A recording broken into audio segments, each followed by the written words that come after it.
এক মেয়ে তার মাকে জিজ্ঞেস করলো যে মা, আমাদের কি শখ আহ্লাদের কোনো দাম নেই? আমাদের কি শখ আহ্লাদ কখনো পূরণ হবে না? মেয়ে বললো, আরে পাগলি, কি বললি? তুই বড় হবি, তোর বিয়ে হবে, তোর প্রত্যেকটা শখ আহ্লাদ তোর স্বামী পূরণ করবে। মেয়েটা অপেক্ষা করলো স্বামীর জন্য। মেয়ে যখন বড় হলো, মেয়েটা স্বামীকে বলল বিয়ের পরে যে স্বামী, আচ্ছা আমাদের মেয়েদের জীবনে কি কোনো শখ আহ্লাদের কোনো দাম নেই? স্বামী বলল, আরে তুমি কি পাগলি? তুমি এখন বিয়ে করেছো, বউ হয়েছো, তোমার বাচ্চা হবে, বাচ্চাকে মানুষ করবা, তোমার ছেলে তোমার শখ পূরণ করবে। মেয়ে অপেক্ষা করলো, ঠিক আছে, হয়তোবা আমার সন্তান আমার শখগুলো পূরণ করবে। ছেলের মা হলো, একদিন সন্তানকে বললো, আচ্ছা বাবা, আমাদের মেয়েদের শখের কি কোনো দাম নাই?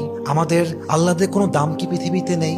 সন্তান বলছে, মা তোমার কি মাথা খারাপ? তোমার বয়স হয়ে গিয়েছে, তোমার এক পা কবরে ঢুকে গিয়েছে, তুমি এখন আল্লাহ বিল্লাহ করবা, কবরের ফিকির করবা। তখন মেয়েটা বুঝতে পারলো যে আসলে পৃথিবীতে নারীদের শখ বলতে কিছু নেই। পৃথিবীটা নারীদের আহ্লাদ পূরণের জায়গা নয়, নারীদের প্রথম এবং